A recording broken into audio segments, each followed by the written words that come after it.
And good evening. Welcome to the Majority Show. My name is Mark Devlin. I'm welcoming you here on every Wednesday night to Scotland's #1 politics show, Politics and Chat. I am here tonight with my co-hosts, David Griffiths and Mary Devlin. How are you guys doing? Good evening, everyone. I'm doing great. Hi, guys. All good here also. Right, very good. Okay, so what do you have for us tonight, Mary? Well, tonight I'm going to be talking about the desperate measures that are having to be taken by councils to plug the massive black hole left by the Green SNP funding cuts. Right, okay. And David, what you got? Tonight I will be talking briefly about the 16 independence big fibs. 16, just? Those are the big ones, Mark. That's the main ones. Okay, all right. And I'll be talking about the SNP conference, constitutions, a whole load of other nonsense that the Humza has come up with this week. So we'll be back in just a second. And of course, we have Zoomer of the Week. That's right, mate. I almost forgot that bit. Very good. Thanks for that. Can't forget Zoomer. Yes, we can't forget that. Okay, all right. Back in a second.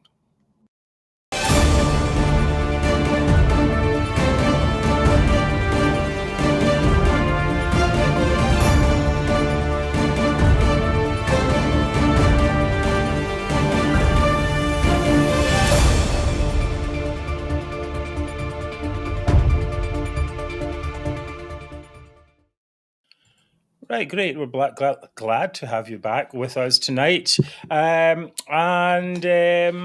on Scotland's #1 politics chat from anti-nationalist perspective, of course, here with Mary Devlin and David Griffiths. David, it's been a few weeks since we saw you. What have you been up to? Well, I've been at several very productive meetings. Last week I was at 2 meetings of all places at Ibrox, one of which touched very heavily on politics. So I'll tell you more about that in coming weeks, but that was very interesting to have that chat. Plus, I had a very, very constructive meeting yesterday with Anne-Marie Ward, whom I know you know, guys, of the Face. Yes, she was on the show before. Exactly, of recovery.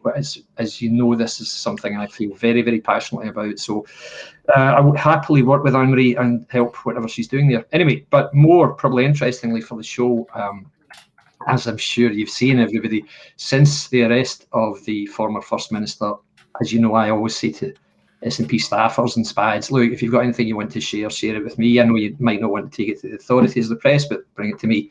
My goodness, inundated. I mean, swamped. So many that I can't even see old messages. It's staggering.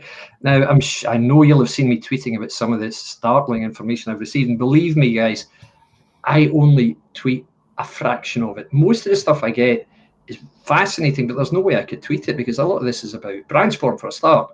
But these tweets, one particular that came through was the allegation that the First Minister at the time, Ms Sturgeon, had in fact spent Hogmanay of the first lockdown at a marina near Loch Gilphead. And I saw that. Exactly, and allegedly photographic evidence exists. So, of course, this, when I tweeted about that, I have never seen a reaction like it. It's probably double the number of views I've ever had for any tweet. So I think it was 9 or 10 media outlets got in touch with me to say, like, what can you tell me? What have you got? And so they're all massively interested, but until the evidence appears, I mean, there is evidence, but it's just a little bit elusive right now, and we can't do anything with it.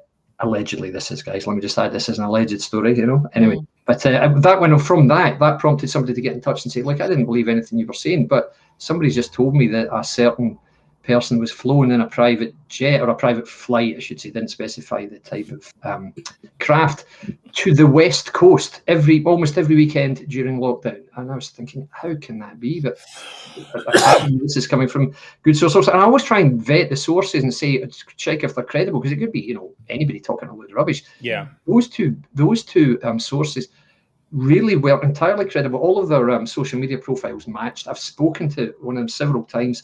The press have spoken to her also. They all believe she's telling the truth because she sounds so convincing and so furious about it all. So there's something in this. And the other thing, that's the thing, you know. I think we always said that as time went on, especially as they got weaker, then the cracks would start to show. People wouldn't be living in fear anymore. You know, I mean, if you're in a party organisation, you don't want to be speaking out. You don't want to get caught out. and that That's type of thing. exactly. So now, what's the fear is what Humza's going to scalp your behind. I mean, really, it's like that's not really a credible threat. So you'll see that people will start. I don't like to think about that.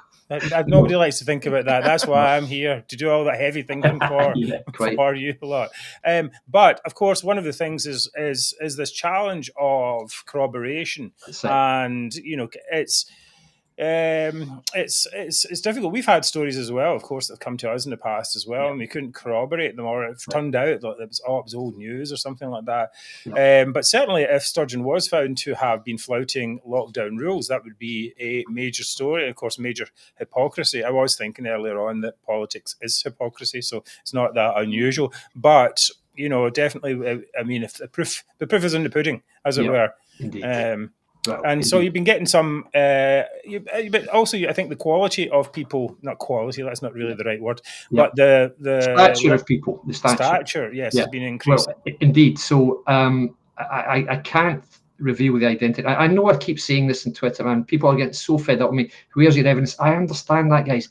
Please trust me on this, okay? There is a method to all of this, and the reason I put these stories up is to prompt more stories and call out and draw out more people. And that's what's happening, really. Yes, of course, it would be better if I had evidence. I didn't know that. Of course, I know that.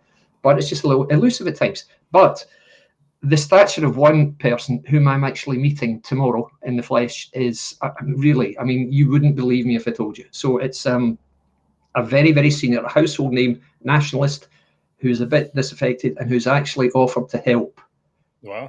Get evidence to bring down who. So I mean, that's where we are right now, guys. Really, and I'll just say that even inside our organisation, the majority, David hasn't told us who the people are. So no, we don't want to know. I mean, nobody wants to know who the source is, because we realise how important it is to have the confidence of people. People aren't going to come forward if they think that you're just going to start blabbing who they are all over the internet. That's right. Absolutely right. So I think we all respect that. I really appreciate that. And as this chap said when I said it seems a bit unusual, us meeting up, and he said, well, I don't just choose my friends on the basis of their political views, are also being incredibly boring. So that's nice in a way that it's convivial and that we're actually on good terms already, which is nice. It takes a little bit of the nastiness out of the whole Scottish political landscape, which is very welcome also, I would say. So yeah, it's all good. And so please, to listen to everybody who listens to me and who reads my stuff. Yes, I know it sounds implausible, a lot of it, but really, I don't post this for no reason. I do it for a reason, and that's part of a big strategy to try and just shake this whole thing up, just to get fewer people voting for the SNP primarily, and to get the idea of independence taken off the table. And that's all that motivates me, believe me. So yes, well, hopefully we can get those skeletons out of the closet, so to speak. Indeed. And, build a dance party like Michael Jackson's Thriller or some such thing. Anyway, well, we're all waiting with bated breath. Thanks, guys. I'm even being asked about it in the pub. So seriously, it's great. Right. So as Catherine was saying, I think on the chat there, more power to your elbow and any other joints you have as well. All right. So with that out the way, we are glad to, of course, we'll do through the normal introduction stuff, which is we now are available. We now have that YouTube facility where if you like this show, you can drop us a donation in the form of a super chat or super thanks. Last week, we found out where they appear. Mary, it's in the pinned messages. So as they come in, we will give you a special shout out. Anything helps, of course. The majority is funded fully by your donations, and they help to power our fight against toxic nationalism. Okay. Yeah. So, and wherever you are, guys, please like, share, comment, tell your friends, extend the reach of the show at the click of a button. Oh, excellent. Very good. And as usual, a huge thanks to UK Union Voice and United Against Separation Facebook pages, where many of you will be joining us tonight. And as usual, I'll be handling all your comments. So please keep them short and snappy, and I'll try to get as many up on screen as I can. Yes, its comments do make the show a very important part of it, and we look forward to seeing them. Anyway, so we'll be back in a second. We'll talk about the issues of the day.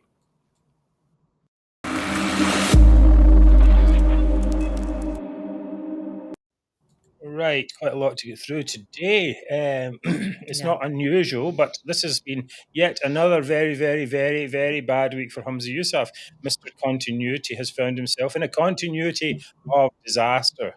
Let's start with the weekend's conference, where they dropped a de facto referendum plan, the scheme whereby they would automatically declare independence, I think it was, straight away, if they managed to get more than 51% of the vote. Now, this was a bit of a crazy plan, came from Wings Over Scotland, who is still actually going on with this, still trying to push this.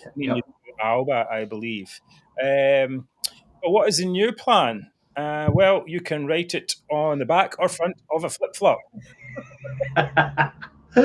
See, quality writing. This is why you come to watch this show. Yeah. That's it. Is it the maximum number of votes or is it the maximum number of seats? David, let's have a little chat about that. Right, okay. So how this has gone so far is Sturgeon started with saying it's the maximum number of votes. It's over 50% of the vote.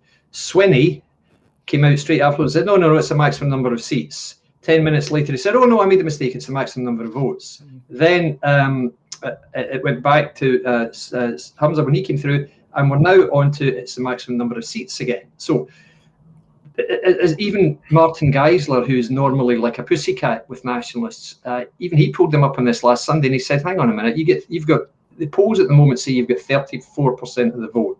So if you get see one more seat than Labour with 34% of the vote, you're not going to call that a mandate or a settled will, are you?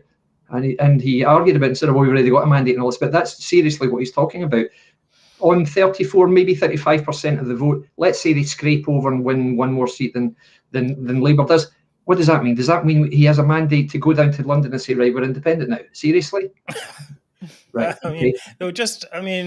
They've completely changed the definition of a generation. So Exactly. I guess they're free to do what they like with the definition of what a mandate is. Well, you can't have a mandate. It doesn't matter. First of all, it's a general election, right? That's so right. General election, the hint is in the name. General election. It's not a referendum, and you can't treat a general election as a referendum, no matter how hard you try. I mean, they said that they were going to put in a single line. Not a single line. This one. This is the first line of the manifesto. Is going to say that. Where is it? A vote for the SNP, blah blah blah. Yes, a vote for the SNP is a vote for Scotland to become an independent country, and then apparently, if you vote for the SNP, then that means that just you're going to become an independent country without anything actually winning anything. Yeah. I don't really get that part of it. What are they actually trying to win here, David? This is the mistake, the common misnomer. I mean, I should really talk about this, the big lies. I'll bring back the next big lie when I want to get next. But they keep saying we've won the election. No, you haven't. To win a general election, you need to take 326 seats. That's how you win an election. Yes. Okay?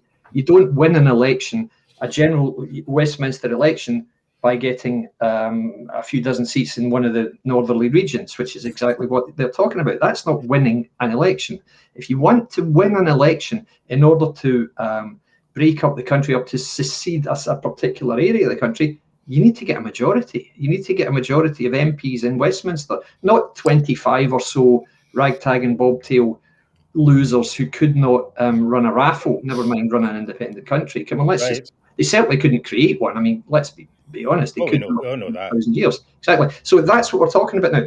So this common misnomer is that we won the election. You hear him saying this, we won the election. No, you haven't. And I don't understand why people aren't saying that to them. Yeah, why? I don't understand it. He says when we win the general election, you're like, well, wait a minute. You need to do that. You need to have half of the 600, more, half plus one of the 650 votes in the UK Parliament, right? Yeah. And see, this comes down to a thing here. I was talking to a guy, I mean, not seconds before this show started, and the guy was like, we should have equal votes between Scotland and England, but put that to the side. I said to him, look, the people of Scotland, your fellow Scots, voted to remain in the UK. That means UK rules apply.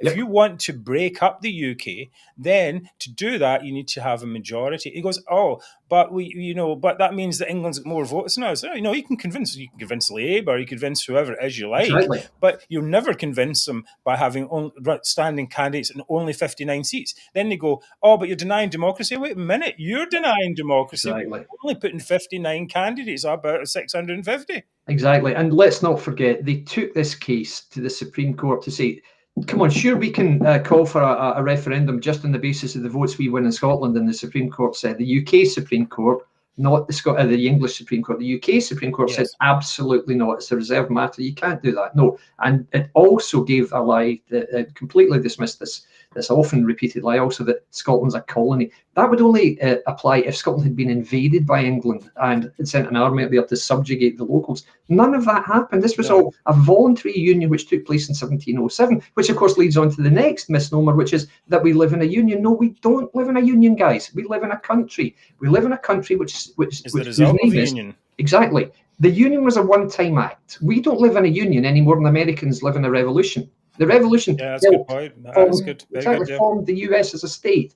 The Union formed the United Kingdom of Great Britain and Northern Ireland, which almost nobody ever calls it, but it is the name of our country, formed that as a state. Scotland is not a country. It has the trappings of a country. It has retained some elements of a nation state, but it's not a country. It's as much a country as Bavaria or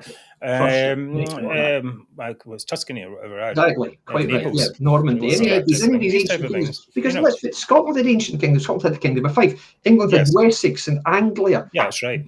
Freedom for Wessex. That's what I'm saying. Right, exactly. That's exactly. That's it. Remember when Alfred burnt the cakes? That's going to be the symbol. We're going to have that in the flag. And the burnt cake, exactly.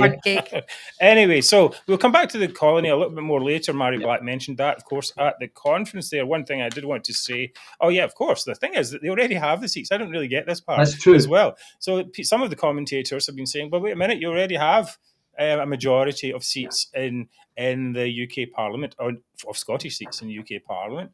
So why aren't you just going down there tomorrow and knocking on the door and go, can we have a negotiate? I mean, why wouldn't you do that? Exactly. And it's like, I've already got what I've got, but I have to win it again so that I can go and ask. And genuinely, they do face having a lot less than they've got, because they've got what is it at the moment, 48 seats in Westminster. Yes. They're not even in 30 seats the next time. I'll guarantee you that. There'll be fewer than 30. So they're going to go on at less of vote share and fewer seats by way of representation, and say, right, now is the time. Yeah, okay, come on.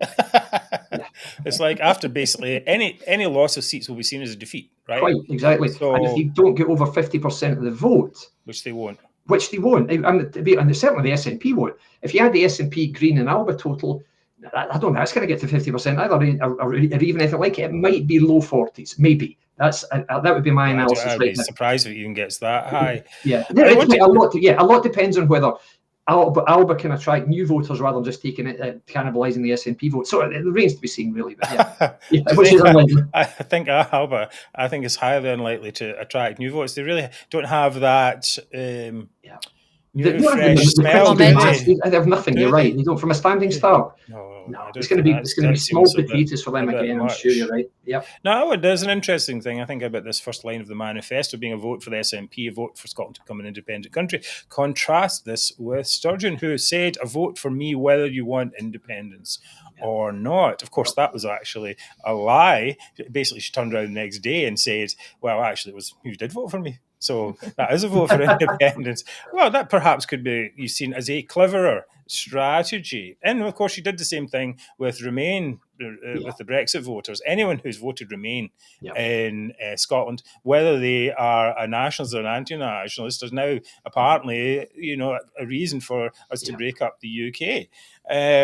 But Humza is basically saying, linking directly, a vote for the SNP is a vote for Scotland to become an independent country. And that's because I think they directly scared of Alba. Yes, I agree with that. I agree. Right. I think at the moment, what's motivating the SNP is failure of Labour first and foremost. I mean, that's massive. That's why they keep slagging off Labour policies and Labour pronouncements. Secondly, they're afraid of Alba. They're not afraid of the Conservatives. They know the Conservatives are going to slide. They will do. The Conservative vote share will drop, no question. But they're now saying, the commentators this week are saying that there's a chance that the Conservatives could nonetheless hold the 6 seats they've got and possibly win one more. I'm sceptical. I think they might hold the 6, but I think that's a stretch also. The big question is how much Alba will take from the SNP. And so there is a real danger of the SNP being squeezed here for the first time. This is a real danger for them. And they are terrified right now because they can see their votes here slipping away. And it's no coincidence that the polling shows that support for independence is more or less static. It's not really falling. It's support for the SNP that's falling, which obviously suggests that. Well, Salmon's been really pushing this line. He pushed it to me in that Talk TV thing as well, and I think it's, people have would like to have the like to have box. Yes, true. And perhaps, but reality is, I'm not going to vote for these losers over here. I mean, that's the thing. And at a certain point, that will catch up, and I think it'll catch up fairly rapidly. And I think I've said before in the show that will happen when the SNP start losing elections, and people say, no, it's a dead loss. That's the end of that. That's that part. Okay, so yes, I think Alba. I mean, they see that the SNP seems to become more fundamentalist there, and definitely that's a vote for SNP for independence. Definitely seems very targeted towards them. I mean, I don't know why they should be particularly scared of them. I think Alba's only at 3% in the polls, and they're not really a credible force. I think a lot of it's personal, Mark. I think they just hate the idea that these people have jumped ship, and they're so full of fighting and backbiting. That's half the problem. So I think that's probably what motivates. It's a visceral thing rather than a logical thing, I think, with them. Alba. But Alba's going to be a factor. The thing is, what they might do, Alba might just take enough votes away to make marginal seats go the other way. I think that is actually a very good point. Certainly. All right. We had a question there. Someone was asking if we think Reform might get a couple of seats. In Scotland, I would say, literally, guys, not a chance. It seems very unlikely. I would say, if you're thinking maybe, possibly, I would say go to the bookies and see what odds you can get against Reform winning 0 seats. And if it's any kind of half decent price, lump on, because they're not winning any seats in Scotland. No offence, but they're not. Yeah, I think it's interesting, and maybe in England, Wales, perhaps you might see Reform as a protest vote against the Tories. Exactly. For people who don't want to vote Labour, to vote as a protest. We have a different dynamic here. Many Conservatives here will vote Labour just to get rid of the SNP. That's it. Right, so we have to be careful to say not split the vote that way, I suppose. So it seems it's a bit of a different dynamic. It's quite interesting. I've mentioned this in the show before. You go down to England, talk to your friends, they're like, "What's going on in Scotland?" Yeah, no idea. They're only concerned about Labour and the Conservatives. Really, that's it. Right, moving on. We'll do the wee thing. Okay, and we'll back in a second.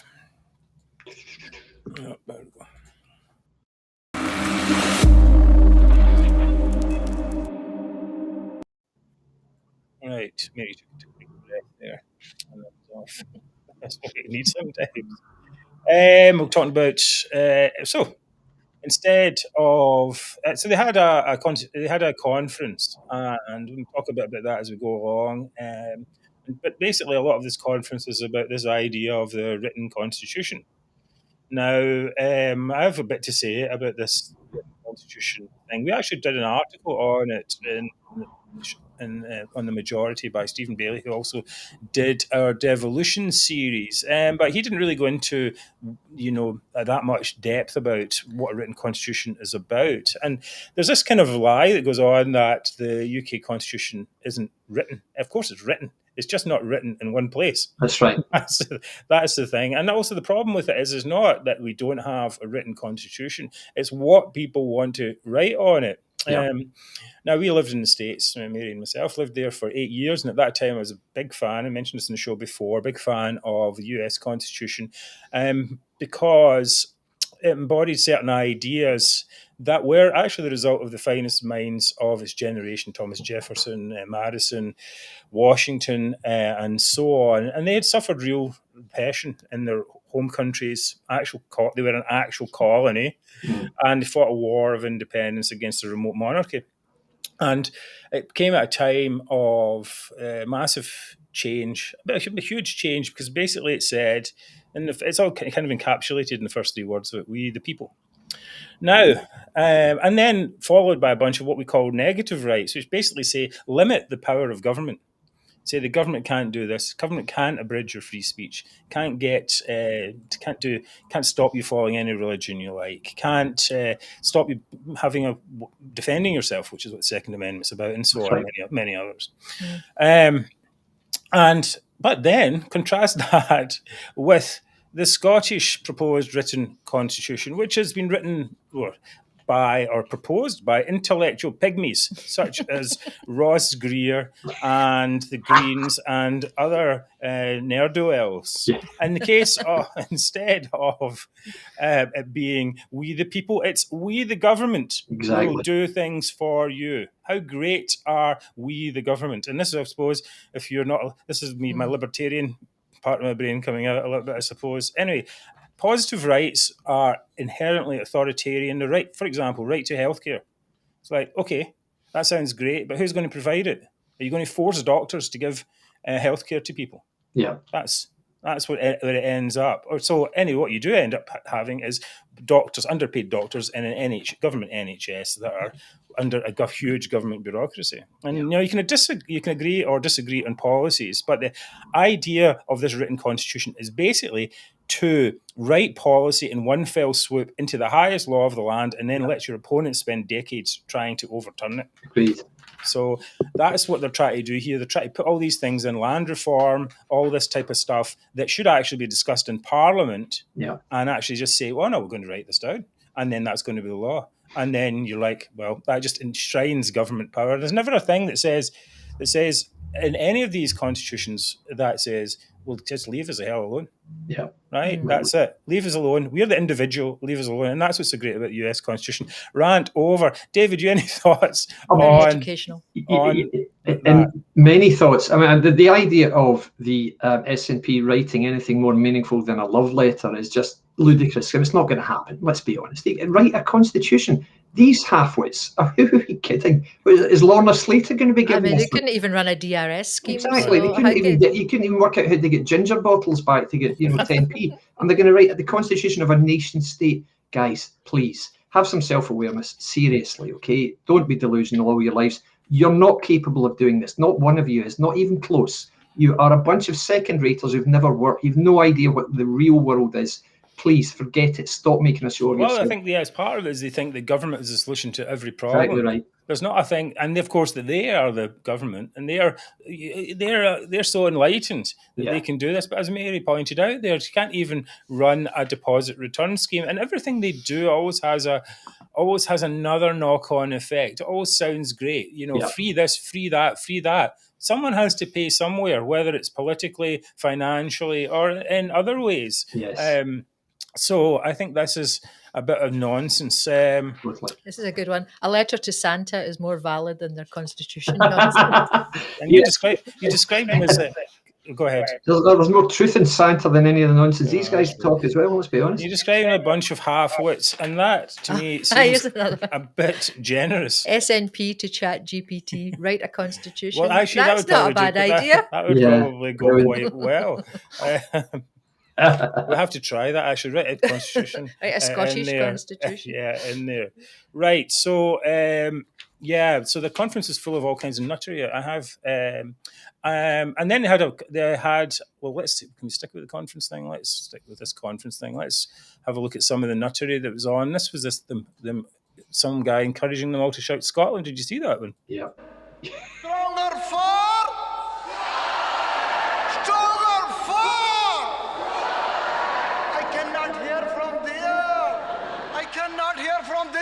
Just Super Mario. Justin, I need to hear you now. So stronger for! Stronger for! No, you can hear me only. Stronger Jesus. for! Scotland! Really going with the audience participation there for that Must one. be one there. of those New Scots, I think. Yes, well, the New Scots. Talking actually of New Scots, there was some other nuttery in there from a New Scot who came from our southern border. Yep. Let's have a look at this one here. Okay, this lady, her name is. Let's find what it is. Karina Cowie, is it? Cowie, some Cowie, yes. Don't know what it is. It's in there somewhere. Here she goes. And I represent Arbroath in Angus. But I am originally, as you might be able to tell, from that place. I'm English by birth, I'm Scottish by choice. Casual Anglophobia there, trying to, methinks the lady doth protest too much. Yep. In that case there, wanting to impress the natives that she hates England just as much as anyone else. That's quite sad, isn't it? I think, David, any thoughts on that? Yeah. Yeah, sure. My thoughts would be, this is classic convert zeal you're seeing here. You know, this lady's moved up here. She's the lady who is simultaneously having relations with Angus MacNeil and Stuart. Oh, she's that one. Okay. That's the girl, yeah. And she then dumped Angus and married Stuart, who was, of course, Shona Robinson's husband. And she's obviously very incestuous, isn't it? Just don't these people know anybody else? Seriously, you know. So she's always been saying all this nonsense. But at the time, if you remember, she said, "Oh, these SNP people are so gorgeous. They're big, sexy mujahideens." That's what she said. Oh, I used to use that as my Twitter username.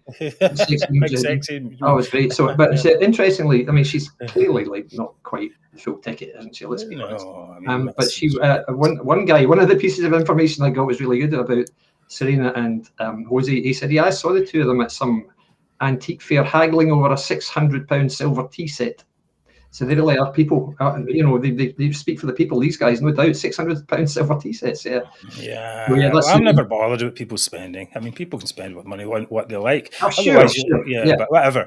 Yeah. But just nuttery anyway. Now, continuing the nuttery, and this, I think we'll just leave this as the last part of this segment. We were going to talk a bit more about Humza, but we'll just put this on for a moment. And this is Mary Black talking about the colony. The idea of independence has grown across generations because it's not about any one individual. It's about all of us doing what we can. So before I finish, I want to leave you with a statistic that Westminster can actually be proud of. I know it's ironic, but this is one that they should wear a badge of honour for. According to the Guinness World Book of Records, the UK is the country from which most countries have gained independence. Tiresome, isn't it? Isn't it just? Since 1939, 62 countries have gained independence from Westminster, and not a single one has ever asked to come back.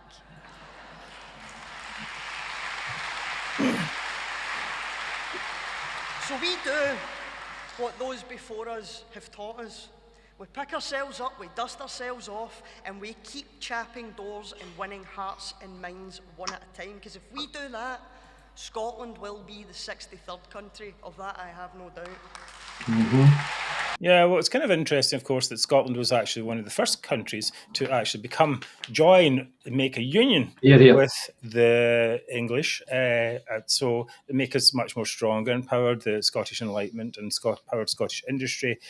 And the economy, everything, really. But of course, it is a bit of a lie. I'm sure you picked up on that, the lie in there, David. Yeah, well, I mean, many lies, perhaps. Exactly. I mean, this nonsense about a colony. I mean, I'm really tired of this. Seriously, it just can't go on. But the thing is, the countries that gained independence from Westminster, one had a referendum for a start, and then there probably would be majorities to return in many places for a start if it did happen. And let's not forget also the key thing which they're ignoring here is these countries who left the UK were leaving Scotland because Scotland's in the UK. Right. They weren't leaving England. And that Scotland's not trying to get independence from the UK. The SNP is not trying to get independence from the UK. The SNP is trying to break up the UK in the same way that Sinn Féin are. So that's what's happening here.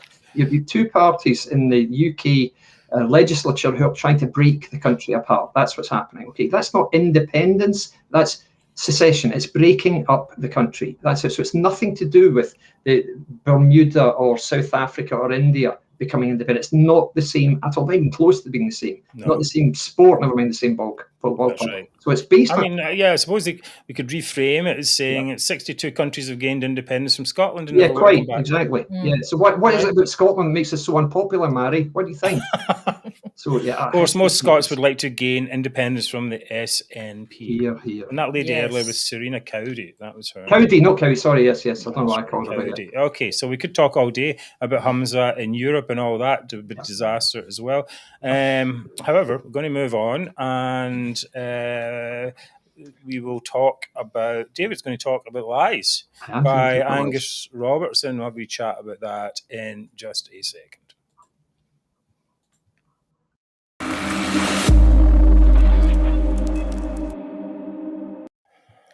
Right. Okay, David, you're up. Okay. So today, a list of 16 independence fibs told by Angus Robertson was produced. When does a fib become a lie? Indeed, yeah. Well, is a lie? Well, exactly, yeah. A lie is a lie. You know, a fib is what my dad used to say to me when I was 5. Don't call people liars. Tell them they're fibbers. You know, it's kind of like the softer way. It's more polite. Exactly. Yeah. So Angus Robertson, the great grey man, as Mick Jagger once sang about, and that's Angus. He has talked a great deal about, in his role as Scottish Constitution Secretary, all the stuff that's going wrong and how Westminster is doing Scotland down. So today, Scottish Secretary Alistair Jack produced a list of the untruths perpetrated by the SNP's Constitution Minister, and as he put it, he was going to deconstruct 16 fibs in 1 minute 40 seconds. I won't list them all because it'd be too boring. But the highlights are, Jack said, okay, despite SNP claims UK ministers have not taken control of devolved powers, that has not happened, quite simply.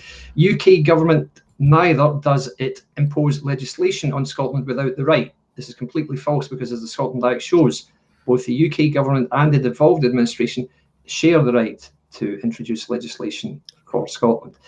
Alistair also debunked SNP claims about several other matters. The GRR bill, which we know they've said is they're doing this to try and impose in Scotland. No, they're stopping it. UK government stopping it because it contravenes the UK Equalities Act. Same with the DRS, which does much the same thing. Same with the UK Internal Market Act. These are things that the SNP deny, and they're simply not true. And this is excellent work by Alistair Jack. He's been very, very impressive, guys. He's he's really stepping up, isn't he? Well, he's standing down now as well. That's a big problem. I'm pretty sure he's standing down. Has he not said no. Has he not? I don't know. I'll check that. I've got that. I hope not, because as we were saying, the place which is most likely to yield most Conservative MPs next year in the general elections is the south of Scotland. So it'd be better if they didn't leave, frankly, particularly as he's doing so well. But all of this really confirms what we've said, and I've said it on this show many times.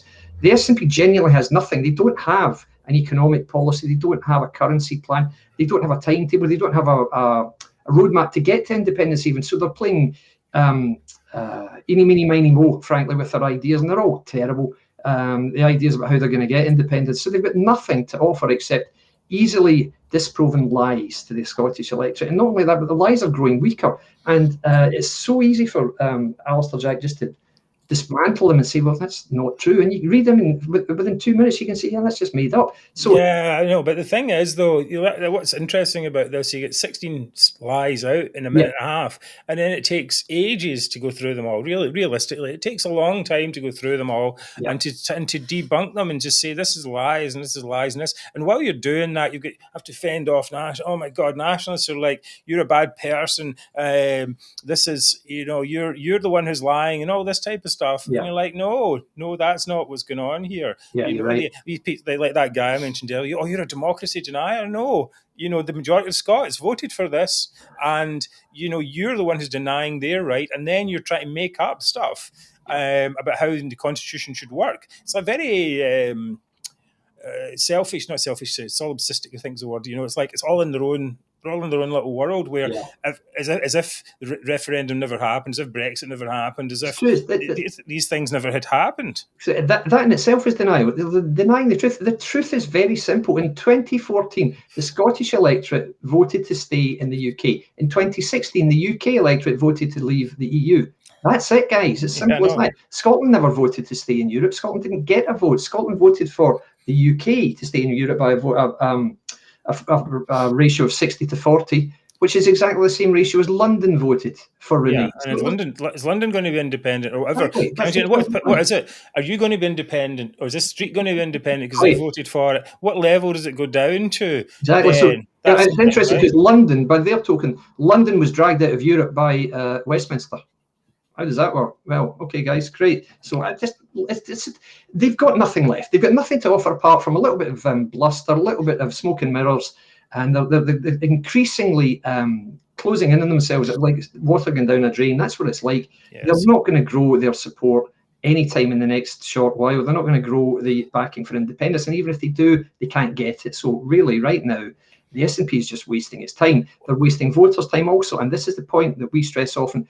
If you want a change of government in Westminster, which apparently what SNP voters do want, don't waste your time voting SNP, because all that's going to do is hand the keys of Westminster almost certainly to the Tories again. If enough people in Scotland voted SNP, it could make the difference between Labour failing to win a majority or even failing to be the biggest party. So if you really want to see change, you're not going to get independence. Sending 25 more Muppets down to Westminster with yellow rosettes, so that's not going to do a damn thing anymore. Well, that's actually true, because it really is. What do they do? What do they do down there? I'm just going to point out that this is actually, I think, the strategy in Holyrood as well. Now, I think this is Maurice Golden, who was talking at that they had decided. SNP decided they would have a debate on the written constitution in the Holyrood chamber, and basically it was a waste of time. Of all the issues we could spend precious parliamentary time on, we are here today to debate the constitution of an independent Scotland. We could have spent today focusing on the NHS waiting time crisis, which includes the cancer treatment target that's been missed for almost a decade. Or coming up with a plan to reduce Scotland's shockingly high drugs deaths, which the SNP are unable to get a grip of.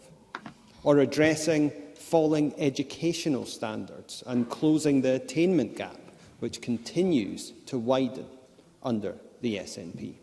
Or tackling violent crime, which is at its highest level since 2014.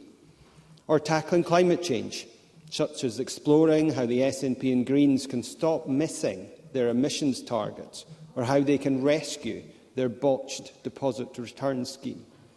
But instead of dealing with the real issues affecting people across Scotland, the SNP and Greens would rather use up the time of this chamber discussing their ever more convoluted independence fantasy. Well, there you go. Well done, Maurice. Yes, very good. Well said. And that was echoed by Jackson Carlaw. He was very good. He put a very good speech out. If you haven't seen that, please have a look for it. And basically his one was, it's interesting, all these seats for the SNP side are full when it's an independence debate, but when we're talking about, cost of living crisis and anything else, well, where are they?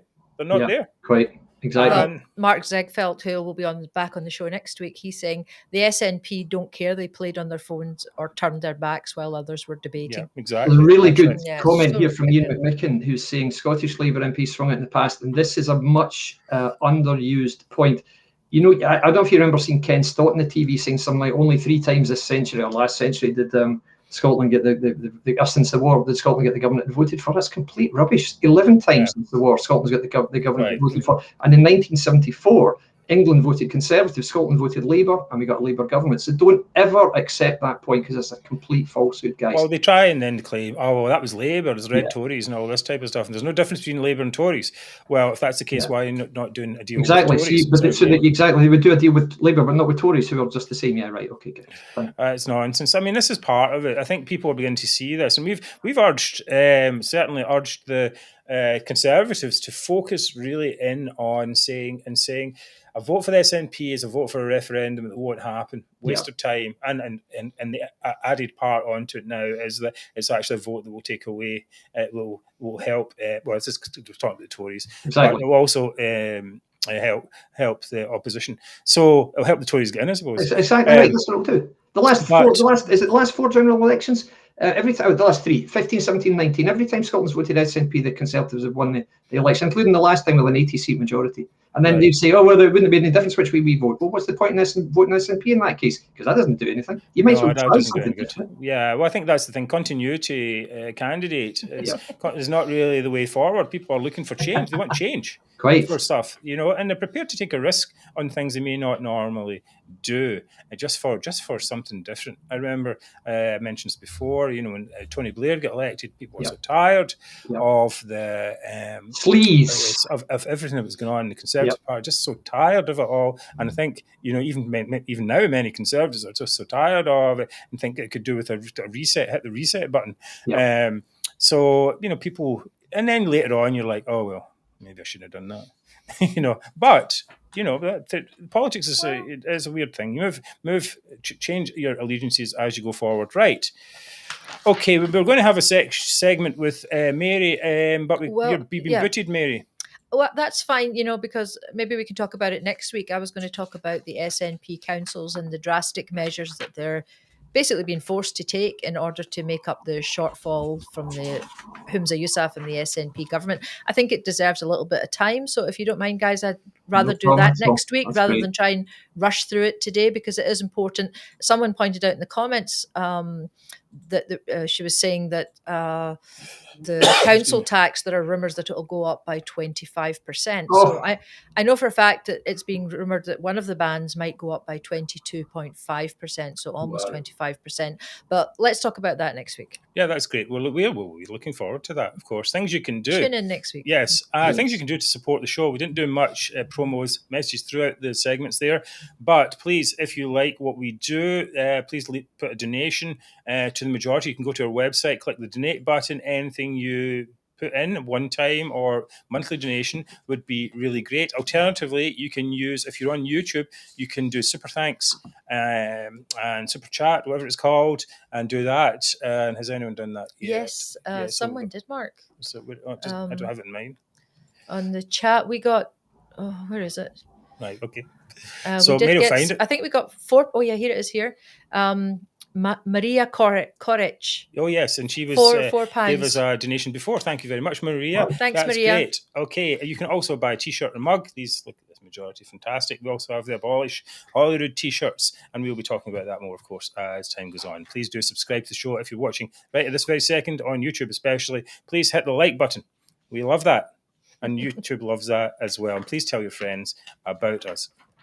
Coming up, it's a moment you've all been waiting for. It is Zoomer of the Week. Yay.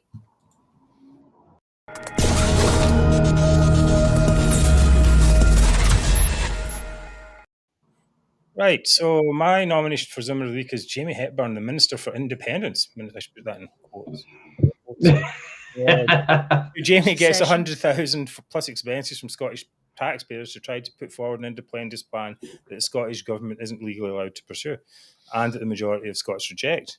Anyway, he had a car crash interview. So this is kind of similar to what the one that what's his name had earlier, Humza as well. But presence, a Scottish government envoy. But none of this is going to deliver a referendum, another independence referendum for you, is it? I mean, you're talking at the moment that if you don't get that independence referendum, then you just go straight into negotiations with the UK government on a majority of seats rather than a majority of votes.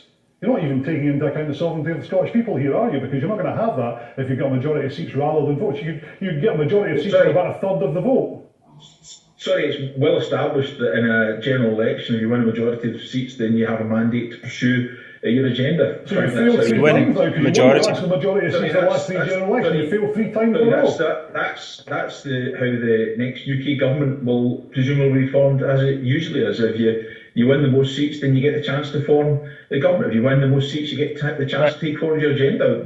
I'm just going to pause it there. You win the most seats. Yeah, if you win a majority of all the seats. Yep. Exactly. Not if you win a majority of part of a region. A small fraction of the Yeah, absolutely right. So That's what we're proposing to do. I can't see what's so unusual. Well, the First Minister also said on Saturday that you have to make independence the settled will of the Scottish people. 35% of the vote giving you a majority of seats doesn't seem like the settled will, does it?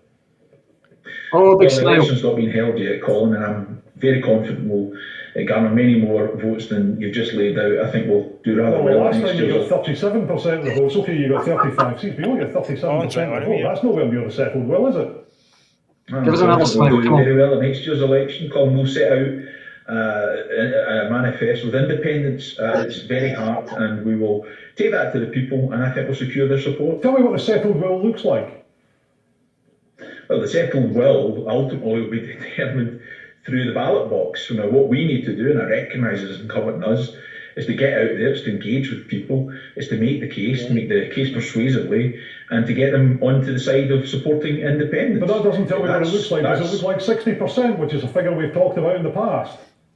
Yeah, I think we need to try and demonstrate that we have secured that type of position. There are.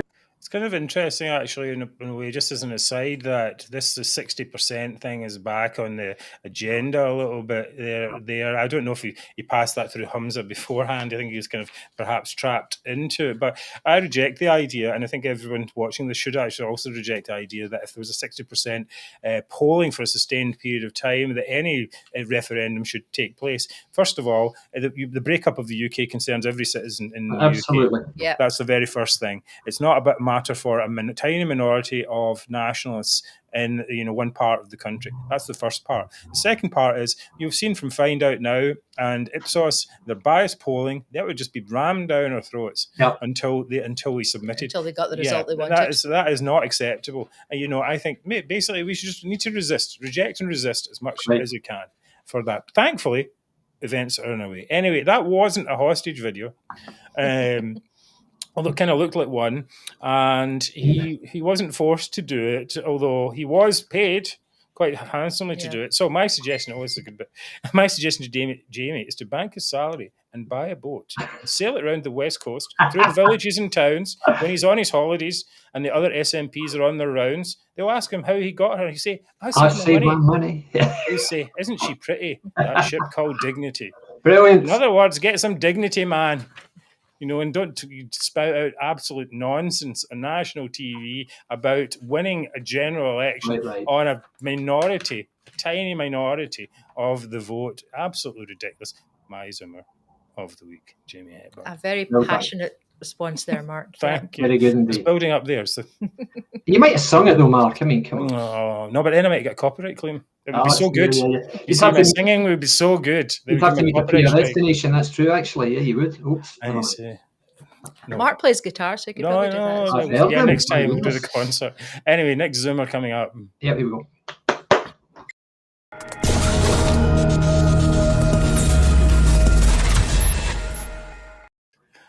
Okay. My candidate for Zoomer is Sarah Masson, former SNP Holyrood candidate and currently their version of Malcolm Tucker. So if you don't recognise the name, she's the tall, blonde, bespectacled lady who is always photographed right next to Sturgeon when the ex-First Minister is in her favourite place, i.e. in front of a camera.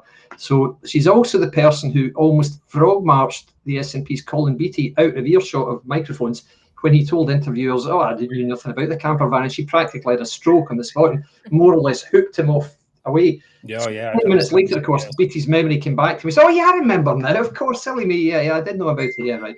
So anyway, I don't think anyone's quite sure what Sarah's duties are. As I speculated on Twitter, their job description read, exactly, must stand scowling no more than 10 feet away when a recently arrested SNP MEP is refusing to give answers to interviewers. So that's pretty much what she does. I don't know if that's all she does, but anyway, that's all we see. So, but this week, Sarah's been uncharacteristically active on Twitter. She isn't normal. She's usually quite quiet, but she's been tweeting like a good one. So yesterday, she produced an absolute belter.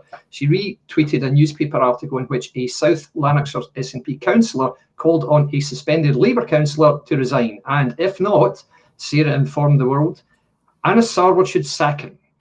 Yes, you're hearing that correctly, guys. The SNP's chief fixer is calling on another Scottish party to sack a member who is under suspicion. What does that remind you of? So, okay. No, irony, anybody? Yes, so, the pot and the kettle come to mind. Yes. Quite. So for having an unspecified, rather sinister seeming role, for appearing like Banquo's ghost every time a camera is close to Nicholas Sturgeon, and for having the sanctimony to lecture another political party. You are my nomination, Sarah Massey. Banquo's ghost. Now Exactly. we're talking. Exactly. That was very good. That's a little bit, a little bit of Shakespeare in there. Does Shakespeare trump Deacon Blue? I'm not sure about that. Let's see what Mary comes up with in a second. All right.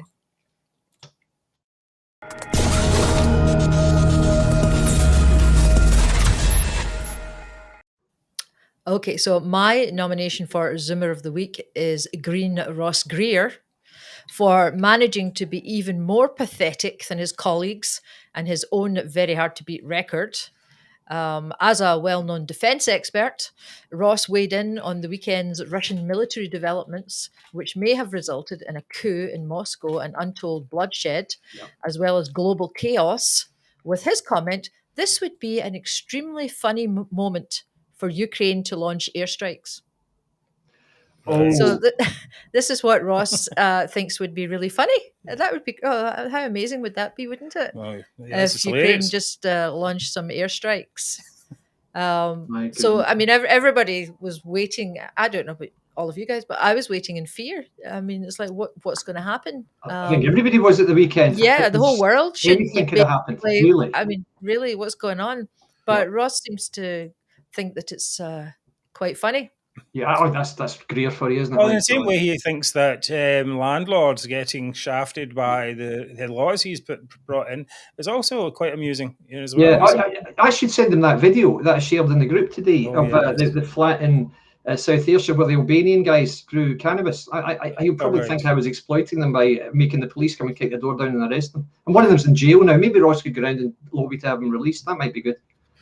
He has no idea what people have to do. I was actually horrified because, Mark, I pointed this out to you today that I can't actually believe that he's got as his little banner on Twitter. You usually put up a banner, something you're quite proud of. Yes. And he's put up the comment by the Scottish Daily Express that basically he's a numpty for not wanting landlords, trying to get all the landlords out of Scotland. There it is there. Ross Greer blasted for laughing at Scottish landlords forced out of business by rent freeze. He's quite proud of that. That's his little banner that he's put up. Which means more people are going to spend time in hostels or even on the street. At the moment, we don't have many people in the street homeless, is what I was told by Anne-Marie yesterday.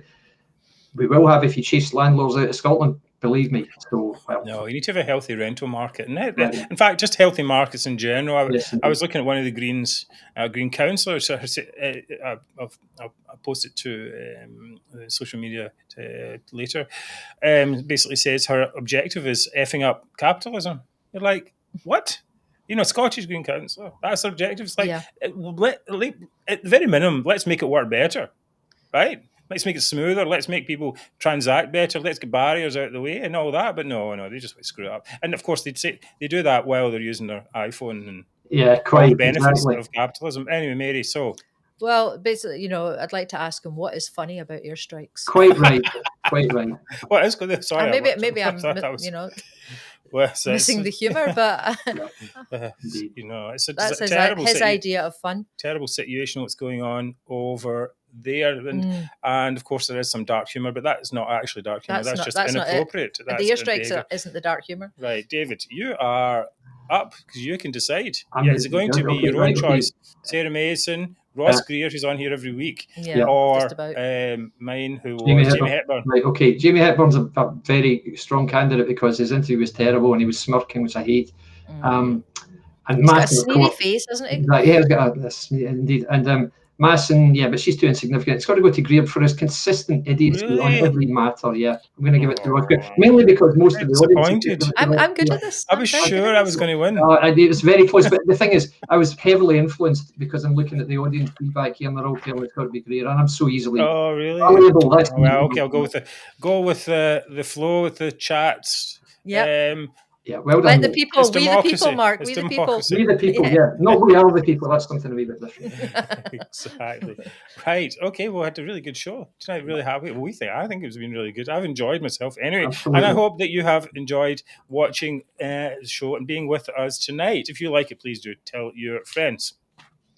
Indeed. Hang on, it's not been me to say something. I'm standing here smiling in the camera. Hang on a minute, guys. No, give me a sec. Yeah, okay, what were we going to say? Okay, we've done that. Hang on. Well, I'll say thank you for the comments to everyone. Thank you for the comments. I can't even see that. Goodness me. It is you. It was you anyway, Mary. It's got a blank next to your name there. I'm not admitting to it. You can just say thank you. Well, anyways, thank you, everyone. It's been a fun show. We look forward to seeing more of David's predictions and whistleblowers. So many whistleblowers, more than a referee's convention. Absolutely. It's so true. It's so true. So, guys, sit with it. It's been quiet for the last couple of days in terms of that stuff because this kind of story is stalled, but believe me, there's an awful lot more to come. Trust me. We look forward to it. Will you be back in a couple of weeks, David? 2 weeks' time, I'll be here. Yes, indeed. Yes. Okay, very good. All right, so we'll leave you with the thought of the week. It's a bit sad that in modern Scotland, so many of us have to spend our time dealing with anti-English bigots, delusional fools and chancers like Alex Salmond and Humza Youssef. But an even sadder reality is that it'd be a lot worse if we didn't. So we thank you for your support. I'm so happy to have you here on the show with us every week. Please tune in next Wednesday for even more discussion. And that's a good night from me. Good night, everyone. Good night, everybody from Mystic DG. Speak to you soon. All right. See you soon. Take care.